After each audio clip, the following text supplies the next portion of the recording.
فبأي آلاء ربكما تكذبان. Saya melihat di acara TV ada acara menafsirkan mimpi. Bagaimana hukum ini? Apakah mereka termasuk dukun? Beda ya. Saya tidak tahu acaranya seperti apa, tapi ada ilmu takbir mimpi itu ada. Takbir mimpi, dan ini memang harus ahlinya. Kalau yang saya tahu, ini memang harus level-level para ulama-ulama ini, bukan orang sembarangan ini. Karena ada sabda Nabi SAW, jangan kalian ceritakan sembarangan mimpi kalian pada seseorang karena bisa terjadi seperti dia takbirkan.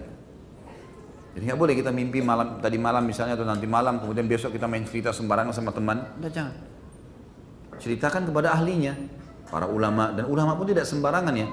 Di kalangan tabi'in saja banyak sekali ulama-ulama besar, tapi tidak pernah, saya pribadi mungkin sebatas ilmu saya ya, saya tidak pernah menemukan dari kisah Atha bin Abi Rabah, Sa'id bin Musayyab, kemudian beberapa ulama lain seperti Iyas al-Muzani dan yang lainnya, tidak pernah saya temukan mereka menakwilkan mimpi. Tapi saya temukan ada di antara mereka yang menakwil mimpi, dan itu tidak banyak, seperti Hasan Basri dan Muhammad bin Sirin rahimahumullah. Ini ada di antara mereka memang yang tugasnya itu memang mereka punya ilmu di situ, dan ini harus dalam sekali ya.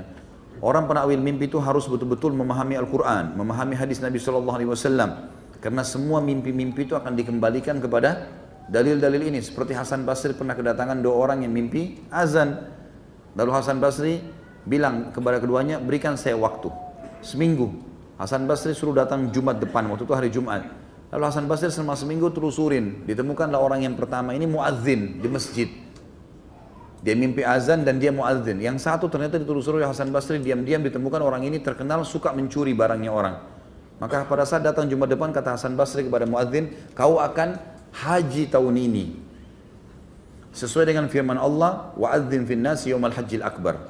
Ada kalimat wa'adzim finnas, dan kumandankanlah, panggillah orang untuk haji, mengerjakan haji, gitu kan. Ini waktu Allah SWT berfirman kepada Ibrahim alaihissalam. Kemudian yang kedua kata Hasan Basri, kau akan mencuri dan akan dipotong tanganmu, sesuai dengan firman Allah dalam surah Yusuf, wa'adzana mu'adzinun ayyatuhal iru innakum lasarikun. Dan memanggil, dikumandangkanlah suara untuk memanggil saudara-saudara Yusuf bahwasanya kalian mencuri. Dan terbukti betul seperti apa yang Hasan Basri takwilkan terjadi. Ibnu Sirin lebih dalam menjelaskan masalah takwil mimpi dalam buku beliau, memang khusus itu. Judulnya memang Takbir Mimpi ya. Saya temukan di Indonesia sudah diterjemahkan. Saya tidak ingat itu hari penerbitnya apa, tapi ada seperti kamus mimpi. Cuma saya tidak menyarankan ikhwah membeli dan akhwat buku ini, karena nanti akhirnya setiap mimpi buka kamus itu ya. Mimpi sedikit buka lagi, mimpi sedikit buka lagi. Tapi di pembukaannya saya kasih ilmunya, dalam situ tuh ada pembukaan disampaikan Ibnu Sirin. Orang yang menakwil mimpi itu ada kriterianya, hafal Al-Quran, tahu Al-Quran, hafal isinya, tahu hadis Nabi SAW, sehingga dia bisa pertemukan, gitu kan? Karena memang beliau menyebutkan juga kalau seseorang lagi hadapin masalah misalnya, dan ini disebutkan juga oleh Abu Dawud dalam Sunan Nabi Dawud, pernah kami pelajari tingkat 3 kuliah masalah takbir mimpi. Itu kalau seseorang mimpi misalnya dia naik kapal dalam sebuah masalah dia, kemudian kapal itu berhasil membawa dia ke sebuah daratan, berarti dia akan keluar dari masalah yang sedang dia hadapi. Misal diambil daripada kejadian Nuh alaihissalam diselamatkan oleh Allah dengan kapal. Jadi dia menakwilkan seperti itu. Tapi Hasan Basri memberikan poin penting, Ibnu Sirin memberikan poin penting bahwasanya tidak boleh menakwilkan mimpi ahli maksiat, tidak masuk dalamnya, tidak paham Al-Quran, tidak paham sunnah, ahli maksiat, ya, tidak boleh sembarangan takbir mimpi ini.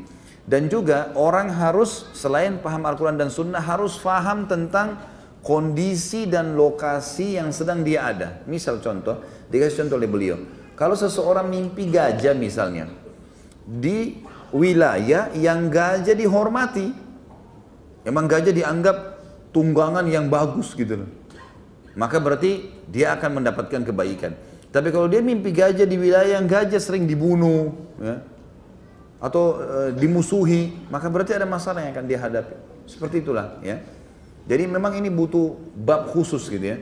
Dan Allah alam saya melihat ini lebih baik orang tidak membuka dirinya untuk itu ya, karena membuka pintu ini butuh ilmu yang sangat dalam. Lebih baik dia menjelaskan hukum-hukum syar'i yang lain. Dan berarti teman-teman ikhwah juga jangan nonton itu ya. Saran saya tentunya ya, saya tidak menyalahkan siapa yang sedang menyampaikan karena terus terang demi Allah saya nggak tahu ini acara apa, siapa yang menyampaikan saya tidak tahu. Cuma saya membahasakan secara global.